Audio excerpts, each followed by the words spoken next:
UGC को लेके जहां एक तरफ बवाल दिखते नजर आ रहा था, वहीं एक दूसरा पक्ष आज जाके मुखर हुआ है। जेएनयू के छात्र यूनियन के कुछ सदस्य आज यहाँ जंतर मंतर पहुंचे और यूजीसी को कहीं ना कहीं जो नया बिल पास हुआ था जिसपे कोर्ट के हस्तक्षेप के बाद उस पर रोक लगा दी गई, उसका समर्थन करते नजर आ रहे हैं। यहाँ पे जो लोग आए, जो छात्र आए हैं, हम इनसे जुड़ते हैं, जानने का प्रयास करते हैं कि इस पक्ष का अपना क्या कहना है। क्या नाम है भैया आपका? अच्छा, आज आप यहाँ आए हैं जहाँ एक पक्ष इसका लगातार विरोध कर रहा था, आज आप यूजीसी का जो नया बिल आया है उसके पक्षधर है। क्यों पक्षधर है? क्योंकि दूसरा पक्ष एक तरफा बताते हुए चल रहा था इसमें। देखिए, यहाँ पर बात यह है, जो अपर सवर्ण क्लास के लोग हैं, अपर कास्ट है, जो भी जनरल है, वो इस बेस पर डिस्क्रिमिनेशन करते हैं कि वो कोई आदिवासी है, कोई SC ST है। जैसे कि मुझे, मैं DU का स्टूडेंट हूँ, मुझे देख के अपर कास्ट के लोग बोलते तुम आदिवासी हो, तुम आदिवासी हो। मतलब कोई किसी को चेहरे देख के कैसे जज किया जा सकता है कि ये कौन है, आदिवासी है, जनरल है, SC ST OBC है। और इतना ही नहीं, यहाँ भी कहा जाता है जैसे नहीं किया जाना चाहिए DU में, जैसे कि कॉपियां चेक होती है, जिसमें उसमें फादर का नाम भी लिखा होता है। यदि स्टूडेंट का नाम से उसके कास्ट का पता ना चले, उनके फादर को नाम को देखकर भी पता चल जाता है ये कौन सी कास्ट है। तो मार्किंग और जहाँ पर PhD में जो एडमिशन लिया जाता है, तो जब मेरिट लिस्ट निकलता है उसमें भी कास्ट देखा जाता है, किसको इंटरव्यू में एक्सेप्ट करना है और किसको इंटरव्यू में छांटना है। तो वो जाति के आधार पर इंटरव्यू चैम्बर में ही होता है, क्योंकि वहाँ हम क्वेश्चन नहीं कर सकते। इंटरव्यू में नाम से पता चल जाता है किसको पास करना है या किसको नहीं करना। यही सब डिस्क्रिमिनेशन यहाँ तक है, जो प्रोफेसर केवल स्टूडेंट का डिस्क्रिमिनेशन नहीं करते हैं, प्रोफेसर भी करते हैं। एजुकेशन इंस्टीट्यूशन में जितने भी नॉन टीचिंग स्टाफ है, सभी करते हैं स्टूडेंट के साथ। जी, मैं तो बता रहा हूँ, मुझे देख के बोलते मैं बिहार से हूँ, बोलते बिहार में आदिवासी है। मतलब मुझे इस तरीके से कमेंट किया जाता है, तुम आदिवासी हो, समाजवादी पार्टी ऐसा कैसे हो सकता है? ओबीसी को ऐड ऑन किया और उसके बाद लगातार संग्राम बचा। कहा जा रहा है एक तरफा कानून या सवर्णों को दबाने का प्रयास किया जा रहा है। जैसे आपने बोला कि SC ST पहले से है, लेकिन उसको यूनिवर्सिटी के उस मामले को यूनिवर्सिटी कैंपस के बाहर आने ही नहीं दिया जाता, कोर्ट तक आने ही नहीं दिया जाता है। बोलते हैं कि आप लोगों का आपस का मामला है, आप लोग डिसाइड करो, आप लोग रिजॉल्व करो इस मामले को। मतलब वहाँ तक जो भी DC है, ऑफिस है, जो भी HOD है, मतलब हमारे डिपार्टमेंट से बाहर मामला नहीं जाना चाहिए। तुम लोग दबा दो इसको, मामला को। इसका मिसयूज हो सकता है। ऐसे कई सारे केसेस आए हैं जिसमें पर्सनल राइवलरी, पर्सनल ग्रजेस के वजह से SC ST एक्ट का भी मिसयूज हुआ है और OBC जो इसमें सम्मिलित किया गया। आने वाले समय में ऐसा कोई प्रावधान है नहीं इसमें जिससे बचाया जा सके यदि फॉल्स केसेस होते, फॉल्स एलिगेशंस होते। अब तो इस एक्ट का जो हियरिंग नेक्स्ट डेट है 19 मार्च, तो उसके बाद ही देखा जाएगा क्या रिफॉर्म हो रही है इसमें।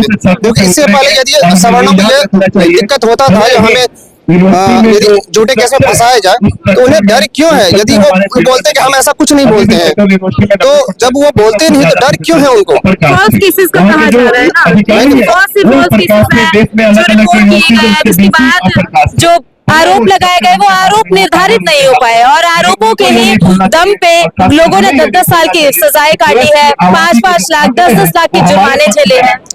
नहीं, फॉल्स केस वहाँ क्योंकि झगड़ा हुआ है। जो एजुकेशन इंस्टीट्यूशन है, स्टूडेंट और टीचिंग नॉन टीचिंग स्टाफ जितने भी है, सब में सवर्णों का दबदबा बना हुआ है, तो मामला वहाँ तक जाता ही नहीं है, कहीं तक फॉल्स केस होता नहीं है यहाँ पर। तो अभी जो स्टे लगाया है कोर्ट ने, आगे रिफॉर्म करके आने वाला ये एक्ट, तो जो मांगे चल रही थी डिमांड की, मिसयूज यदि होता है तो उसको लेके एक प्रावधान लेके आया जाए, आप इसके हित में है? हाँ, ऐसा हो सकता है। हस्तक्षेप जो हुआ ये ठीक लगा?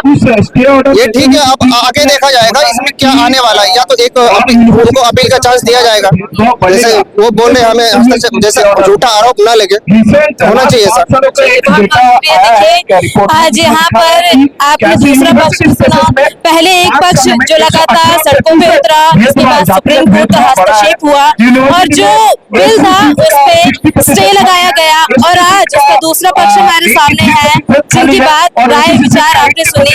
अब देखने की बात यह है कि 19 मार्च को अगले सुनवाई पर केंद्र सरकार क्या रिफॉर्मेशन करके इस एक्ट को पेश करेगी और किस प्रकार से आगे आने वाले समय में जो यूजीसी बिल का नया एक्ट है वो किस प्रकार से लागू होगा।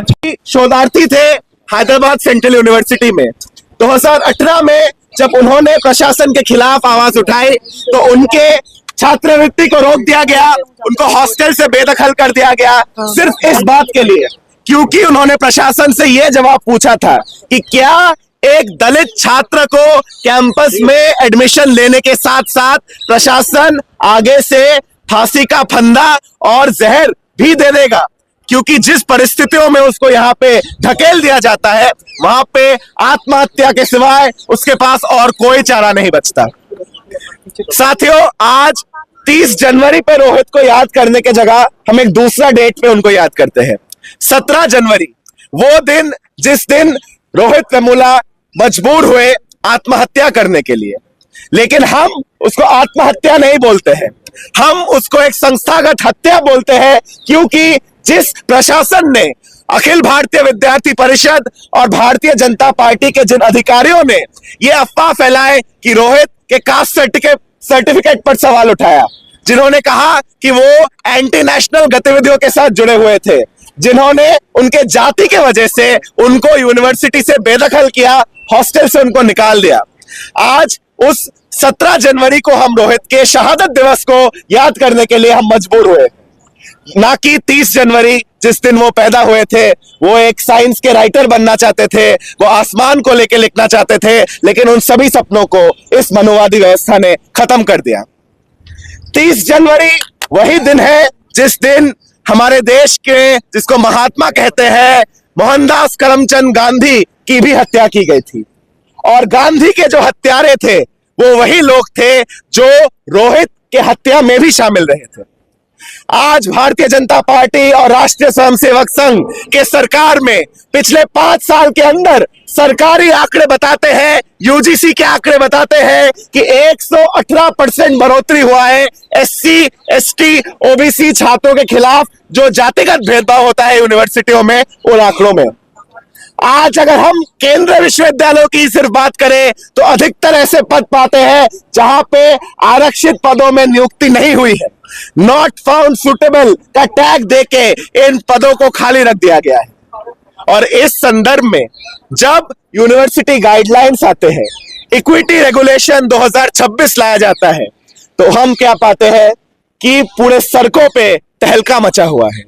कुछ जातिवादी संगठन जिन्होंने मान के रखा है कि दूसरों के साथ भेदभाव करना उनका जन्मसिद्ध अधिकार है, इन संगठनों ने सड़कों पे अपना प्रतिरोध जताया, अलग अलग जाति सूचक गालियां दी, प्रधानमंत्री को भी जाति सूचक गालियों से संबोधित किया गया, लेकिन इन संगठनों के खिलाफ एक भी लाठी नहीं बरसाई गई। इन सभी संगठनों को संरक्षण दिया गया है, इन सभी संगठनों को आने वाले दिनों में बड़े बड़े पदों में प्रमोशन भी दिया जाएगा, और इन संगठनों के दबाव में आके आज हम पाते हैं कि जो सर्वोच्च न्यायालय है वो एक दिन पहले कल एक वर्डिक्ट देते हैं जहां पे वो कहते हैं कि अगर ये यूजीसी गाइडलाइन लागू हो जाते हैं तो हमारे देश में जो कुछ जाति है, जो ऐतिहासिक तौर पे दबंग जातियां रहे हैं, सवर्ण जातियां रहे हैं, इन जातियों के साथ भेदभाव होगा, उनको क्रिमिनल ट्राइब की तरह देखा जाएगा, मान लिया जाएगा कि वही दोषी है, और कोई दूसरा जाति जो ऐतिहासिक तौर पे हाशियों पे रहा है, मान लिया जाएगा कि केवल वो बेकसूर है। हम सर्वोच्च न्यायालय को यह सवाल पूछना चाहते हैं कि हमारे देश में तो ऐसे कई कानून बने हुए हैं कि कोई अगर कोर्ट के सामने गलत बयान दे तो उसके खिलाफ भी कानूनी कार्रवाई हो सकती है। हम हमारे देश में अगर कहें कि दहेज के कानून के वजह से, सती एबॉलिशन के कानून के वजह से अगर उसका दुरुपयोग होता है तो क्या हम इन कानूनों को ही हटा देंगे? क्या हम रेप के कानून को, चोरी के कानून को भी हटा देंगे क्योंकि उसका दुरुपयोग हो सकता है? या हम कोशिश करेंगे कि उसको ठीक तरीके से लागू किया जाए? तो आज हम जब यहाँ पे जुटे हैं, जब सर्वोच्च न्यायालय को हम एक सवाल पूछना चाहेंगे कि आप कहते हो कि ऐसे यूजीसी के कानून आ जाने से देश में बंटवारा फैलेगा। साथियों, जब एक 13 साल के अंदर मेघवाल को केवल पानी पीने के वजह से स्कूल के अंदर हत्या कर दिया जाता है, जब एक डेल्टा मेघवाल को, एक डॉक्टर अनीता को, एक पायल तन्वी को अपने जाति और लिंग के वजह से आत्महत्या करने के लिए मजबूर कर दिया जाता है, जब हम देखते हैं कि सड़कों पर जब 2018 में SC/ST अत्याचार कानून में संशोधन के खिलाफ भारत बंद में हमारे साथी उतरे थे तो 13 दलितों को शहादत दिया जाता है। इस समाज में हम मानते हैं कि बंटवारा बना हुआ है और वो विभाजन तब तक बना हुआ रहेगा जब हमारे समाज में जाति के आधार पे समाज को मनु के कानून के हिसाब से बांटा जाएगा, ना कि किसी समान न्याय के तले राज होगा। तो इसी के वजह से आज हम मजबूर हुए हैं कि जंतर मंतर पे अपना विरोध जताएं। आगे सभा को संबोधित करने के लिए मैं कलेक्टिव से कॉमरेड प्रियम को बुलाना चाहूंगा कि वो आके अपना बात रखें। माने अपनी आईडी रखा नीरज भाई माइक आगे। ड्यूल आईडी यहाँ पे मौजूद सभी साथियों को इनकलाब जिंदाबाद। साथियों, 29 जनवरी को हम देखते हैं कि सुप्रीम कोर्ट अपनी सुनवाई में यूजीसी रेगुलेशंस पे स्टे लगा देता है। ये यूजीसी रेगुलेशंस कैंपस स्पेसेस में, यूनिवर्सिटी स्पेसेस में जो जातीय आधारित भेदभाव होते हैं उनको कैसे रोका जाए, उनके साथ कैसे डील किया जाए, इसके लिए लेके आया जाता है। ये हम अगर इसके इतिहास में जाके देखें कि इन रेगुलेशंस का इतिहास क्या है, क्या ये सरकार का एक उपकार था ओबीसी SC/ST समाज पे कि वो समाज को एक और बेहतरी की तरफ ले जाया जाए? नहीं, जैसा कि इससे पहले स्पीकर ने बताया कि इसका इतिहास शुरू होता है रोहित वेमुला के संस्थागत हत्या के साथ।